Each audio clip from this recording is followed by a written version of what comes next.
Con operativos sorpresa, sin decir dónde, cuándo y a qué horas, podrían detener a miles de inmigrantes sin documentos. El comunicado dice: crece el miedo ya que ICE y ERO, que es un brazo directo de ICE, no tiene obligación de informar a nadie ni a ninguna institución en dónde y cuándo realizarán sus operativos en contra de indocumentados.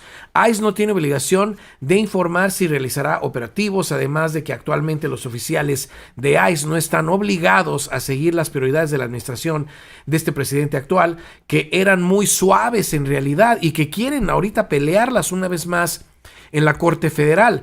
En mi opinión, Ricardo, pienso que va a ser muy difícil que la Corte decida que regresen las leyes de este presidente, que sería fantástico porque sería un alivio para nuestra comunidad documentada.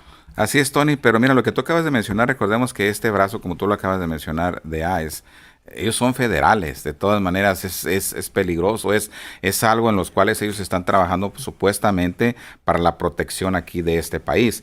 Y desafortunadamente para mucha de nuestra gente, Tony, nos ven como criminales, nos ven como terroristas, nos ven como porque entramos en esa categoría. Eso sí es peligroso esto, Tony. Recordemos que la Corte Suprema de Justicia le dio la carta blanca a ICE para buscar a personas sin documentos en todo el país, regresando así las reglas del antiguo presidente, que tenemos que tomar conciencia porque se quiere reelegir. Por favor, empecemos a abrir los ojos. Esto no es fácil, ¿eh? Esto es muy difícil. Quien vivió en la era del pasado presidente, que fuimos todos, vivimos algo muy grave en cuestiones migratorias, una persecución total. Y yo no pienso que ya se les haya olvidado y que la gente diga, bueno, no va a pasar nada. No importa lo que venga, a mí no me van a hacer nada. No, esas instituciones no van a desaparecer y es importantísimo que hagamos nosotros un esfuerzo por querer estar bien y hacer las cosas bien en este país, pero lo podamos documentar porque expertos advierten también, Ricardo, que familias volverán a temer lo peor, que incluye separación familiar, detenciones en trabajos y domicilios y hasta deportaciones express, advirtió Kerry Talbot, subdirectora de Immigration Hub. Esto es grave, Ricardo. Mira, Tony, es que nosotros estamos en una situación bien difícil. Estamos, como tú lo has mencionado, como en el ojo del huracán, ¿no? Estamos en medio, ¿no?, de lo que está pasando de un lado y del otro. Y te voy a decir por qué. Porque por un lado nosotros estamos siendo perseguidos en caso de que entrara esta otra nueva administración. Vamos a ser perseguidos por ellos. Pero por el otro lado, que confiamos en la administración que hay ahorita, que tal vez podemos agarrar algo que nos pueda beneficiar en el futuro y que tengamos una residencia permanente o algo legal aquí en Estados Unidos. Entonces, de cualquiera de los dos lados, tenemos que prevenirnos, ya sea uno para prevenirnos que no nos deporten o por el otro lado para poder obtener algo que nosotros necesitamos. Entonces, hay que enfocarnos más bien en nosotros, hay que enfocarnos en que realmente nosotros necesitamos ya sea estar bien, arreglarlo por un lado y por el otro lado, pues que no estamos en ese ojo o con esa vista o con esa visión del gobierno que nos puedan deportar, Tony. Andrés Figueredo, gracias por estar por acá. Felipe Andrés Figueredo, Daniela Gutiérrez, muchas gracias. Melvin López, un saludote. Teo Hernández, ¿cómo estás? ¿Qué dices? También cabe recordar a los que deportaron y a los que les dieron salida voluntaria y a los que regresaron ahí en la frontera. Dice el comunicado que los inmigrantes indocumentados que hayan sido deportados en el pasado y reingresaron al país sin papeles, y eso incluye, cuando dicen deportados, incluye todo lo que acabo de mencionar. No importa cuándo hayan sido deportados, pueden ser procesados por un delito federal si son encontrados dentro del país, que los podría llevar primero a la cárcel y después a una deportación. Y les voy a decir a los que fueron deportados o regresados o con una deportación que tenían que salirse en cierto tiempo, les voy a decir qué tienen que hacer más adelante, no te despegues. Defensores de inmigrantes han sugerido y urgido a quienes no tienen documentos seguir recomendaciones ante un posible encuentro con ICE. Lo primero a preguntarse, y lo digo aquí abiertamente, Ricardo, ¿quién ya tiene su tarjeta roja que es gratis? Lo he mencionado muchas veces y les servirá precisamente si se topan con agentes de ICE o de ERO. Lo segundo es estar preparados para demostrar que están haciendo bien las cosas. Pero eso que acabo de mencionar, Ricardo, muy importante. Nuestra gente necesita tener la tarjeta roja de inmediato porque necesitan estar protegidos que los agentes de ICE, más que nada, y los de ERO, se den cuenta que nuestra gente sabe sus derechos constitucionales en este país. Y mucha de nuestra gente no sabe eso, Tony, que tienen derechos constitucionales. Por eso es súper importante hablar para obtener esa tarjeta roja y ver de qué manera nos puede ayudar, Tony. Melvin López, yo llevo 10 años aquí haciendo mis taxes, ningún problema. Nada que nada. Bueno, Melvin López, tienes un paso de prevención, ¿eh? A mí me da gusto que lo hayas hecho, que lo sigas haciendo. Pero aquí es donde entra lo segundo, eso de estar preparados para demostrar que estamos haciendo bien las cosas en este país, para que no tengamos pues ningún problema de que nos puedan encarcelar o deportar si es que estamos cumpliendo con lo que siempre he dicho, ¿verdad? Que es el buen carácter moral. Inclusive, si se da un alivio migratorio, y lo dice el comunicado, todos los comunicados de alivios migratorios, que es la reforma migratoria, la ley de registro, inclusive ese DACA que ya está aprobado para los trabajadores, lo dicen, que lo primario va a ser el buen carácter moral. Yo pienso que ese buen carácter moral es en todos los países, pero aquí en Estados Unidos se toma muy en serio e incluye hasta que la persona ya haya hecho sus impuestos, como lo menciona Melvin López, Ricardo. Así es, Tony, y mucha de nuestra gente no sabe qué significa el buen carácter moral. Y el buen carácter moral para mí, Tony, es de que hemos cometido errores, pero hay que arreglarlos, hay que solucionarlos, hay que ver de qué manera podemos estar de una manera bien. O sea, estamos cometiendo un error, ¿de qué manera lo podemos solucionar, no? Y eso es lo que el gobierno quiere ver. Por eso es súper importante los pasos que siempre les hemos dicho, Tony. Y se los voy a decir, pero antes voy con un mensaje que me causó controversia en mi cabecita, porque dice Jorge Rico: Tony, necesito viajar fuera de los Estados Unidos, una emergencia. ¿Se puede viajar con el social, con el seguro social? No. O sea, Melvin, José Rico, perdón, si tú te estás refiriendo al número que da el gobierno, no es un seguro social, no es un permiso de trabajo, ni tampoco es el número de ITIN. El número de ITIN lo tienes que tener para poder procesar este número. Ahora, si tú me estás diciendo con un social falso, menos.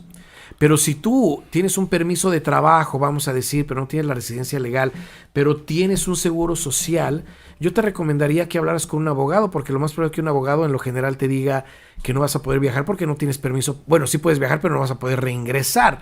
Ve con también, un abogado, Jorge Rico, para inclusive, que Tony, también hay personas, que tienen un seguro bueno, pero lo perdieron por alguna razón, inclusive porque le quitaron su permiso de trabajo. Pero entonces no es nada más el seguro social. Aquí lo importante es hacer tu revisión y ver de qué manera más bien puedes solucionar ese problema. Sí, el consejo, una vez más, ve a ver un abogado que te dé el consejo legal que necesitas. Lógico que en lo general va a ser un no si es que no tienes una residencia legal, una visa a ser ciudadano americano, pero mejor que te explique un abogado, ¿no? Viri Galacia, España. Tony, si yo soy de Chicago, ¿ustedes pueden sacarme los récords criminales que yo pudiera necesitar? Viri Galicia, claro que sí. Viri Galicia, España, somos nacionales, te podemos guiar para que obtengas tus récords criminales de inmediato. A Raúl Fer, hola, yo quiero arreglar nuevamente, ya que por motivos personales salí de los Estados Unidos teniendo visa U. Bueno, Raúl Fer, si saliste con la visa U antes de procesar una residencia, ahí sí podrías tener un problema, porque los abogados dicen que una visa U es solamente una protección que te lleva a una residencia legal, ¿no? Si no me equivoco, Ricardo, pero así en realidad con una visa U no es para viajar. Me gustaría revisar su récord de él y también hacer ciertas preguntas, ver a ver de qué manera uno, como dice un abogado, le puede ver qué es lo que se puede hacer y ver que no haya perdido esa visa U, Tony. Sí, o sea, sería muy bueno, Raúl Fer, como dice Ricardo, que revisáramos tus antecedentes penales y se los llevaras a un abogado de inmigración para ver si puedes salvar tu visa. Lo desconozco, pero sería buenísimo por lo menos intentar y no dejarlo nada más a la deriva, ¿no?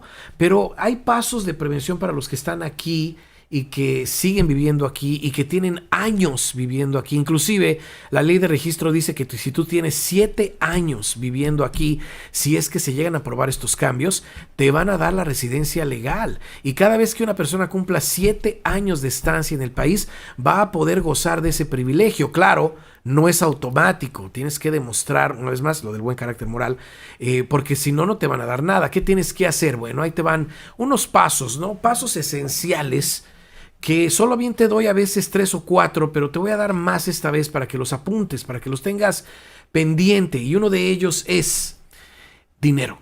Desgraciadamente esto es acerca de dinero y les voy a decir por qué.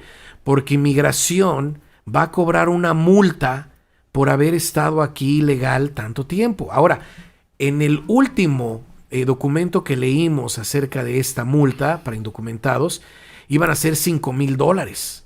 No sabemos si en realidad van a ser 5,000 o menos o más. Lo van a tener que ajustar porque, imagínate, el país se recuperaría totalmente con multas de $5,000, Ricardo, por todos los millones y millones de personas que agarran sus documentos. Yo digo Nuestra que gente no tiene a veces ese dinero. Yo digo que son como 30 millones, Tony. Imagínate. Si no, Por 40. 5,000.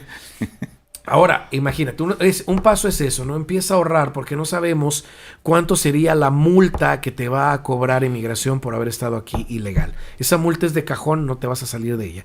El siguiente paso también, un abogado o un LDA, como lo es Luis Quintanar, para que te llene todos los documentos migratorios y se manden a que los procese migración para que te den tu cita para tus huellas y para que te den tus papeles, ¿no? Si es que se da la reforma migratoria o la ley de registro. Ahora, también ahí hay costos. Hay un abogado, no sabemos, te puede cobrar desde $1,500 a $6,000. O sea, vamos a ver qué es lo que va a hacer un abogado por ti, cuánto va a cobrar por una situación así. Lo estoy hablando en cuestiones muy generales, abarcando en toda la nación, ¿verdad? No sé en realidad los costos de cada abogado, pero claro está que tienes que tener dinero para poder que un abogado te ayude con eso. Ahora, un LDA es muchísimo más barato, como lo es Luis Quintanar, porque ahí más que nada solamente Luis Quintanar se encarga de llenar toda la documentación necesaria para tu caso, enviarla a la corte y que la corte lo apruebe. Y ahí ya llevas un paso de ventaja. Pero ahorita que estamos hablando de Luis, sí me gustaría aclarar de que no hay muchos LDA a nivel nacional. Por eso es bien importante que lo que está diciendo Tony de Luis,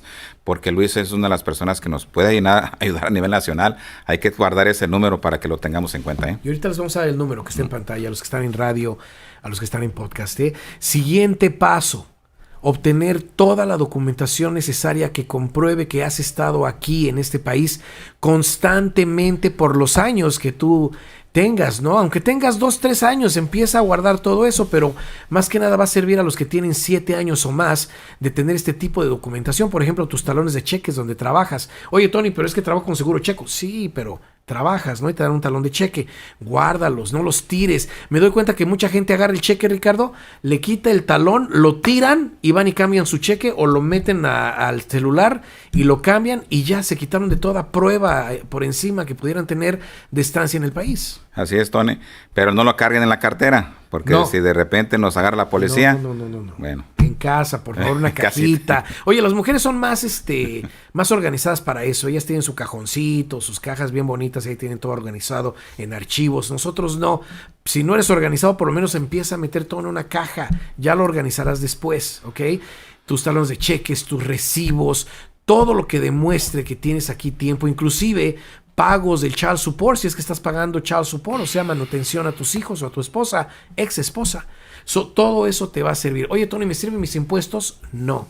Te sirven de cierta manera, pero una persona puede hacer 10 años de impuestos en una sentada con un contador, en realidad no tiene tanto poder. Y ese es el siguiente paso.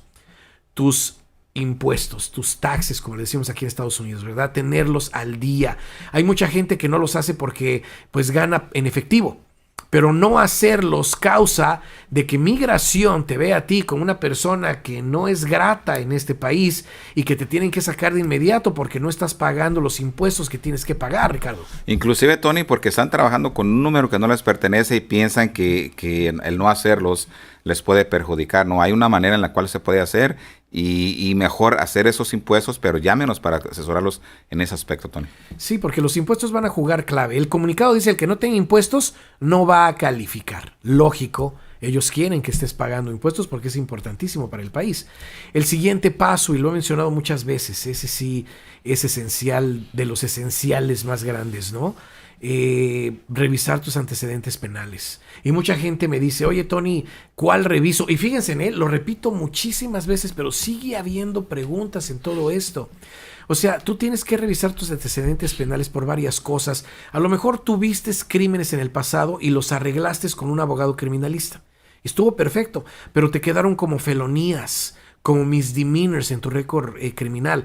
Hay que revisar eso, y cuando tienes ese récord criminal arreglado por un abogado criminalista, lo agarras y se lo llevas ahora a un abogado de migración y le dices: abogado, mire, yo tenía estos crímenes, me los arregló mi abogado, pero me quedaron aquí una felonía o 2 o 3, unos misdemeanors, ahí varias cositas. ¿Me afecta esto en algún trámite migratorio? Y de esa manera el abogado migratorio te va a decir: oye, ¿sabes qué? Pues este lo vamos a tener que reabrir porque te van a afectar, o los tenemos que hacer unos expansions para bajarlos de valor. O sea, te van a dar el consejo legal necesario a que estos crímenes que tuviste en el pasado no te afecten en el futuro, si es que llegaras a tener alguna oportunidad de arreglar papeles. Y no nada más es con cuestiones de una reforma migratoria, porque ¿qué si te pueden pedir tus hijos? ¿O qué si te casas y te pide tu esposa a tu esposo? ¿O qué si hay una oportunidad de arreglar por medio de cualquier cosa y un récord criminal te puede descalificar completamente? Ahora también hay, Ricardo, los que dicen: es que mi récord criminal es limpio, yo no tengo récord criminal. Para allá voy, es lo que te iba a decir. Entonces, ¿qué para las personas que supuestamente dicen: bueno, yo no tengo nada, todo mi récord está bien? Pero ¿cómo hemos visto a personas que cuando migración realmente les corre el récord y les salen crímenes que no les pertenecen? Ahí está el problema. O inclusive deportaciones que ni siquiera reportaron ellos en su aplicación, cuando diciendo que cuando los agarraron en la frontera, no, pues nomás los agarraron y los dejaron salir ahí, no les tomaron huellas supuestamente, o que nomás y que dieron inclusive hasta otro nombre también. Oye, ahorita me recuerdas una persona que vino y que dijo: no, es que a mí nada más me sacaron, me agarraron ahí en la frontera y me sacaron. Y le dijimos: saca el récord criminal migratorio, solamente por prevención. Cuando lo sacamos, se decidió sacarlo, venía la foto, venían todas las preguntas y respuestas habidas y por haber que le hicieron. O sea, venía la pregunta del migra y venía la respuesta que ella dio. O sea, todo bien meticuloso ahí, su estatura, todo, hasta cómo entró. Entonces, hay que revisar. No hay que arriesgarnos. Yo digo: no, Tony, no hay que arriesgarnos. Mejor. Los récords criminales son esenciales completamente y los tienes que sacar. Déjenme, les doy el número de la línea de ayuda de ayudandoalacomunidad.com si tienes preguntas o dudas, que es el 1888-301-6111. Los que están en televisión y los que están en redes sociales, ahí lo tienen en pantalla, pero los que están en radio, podcast, es el 1888-301-6111. Recuérdalo, el siguiente paso muy esencial es, y ya pensarlo muy bien, porque son millones y millones de personas que piensan que no va a pasar nada, el uso de documentos falsos.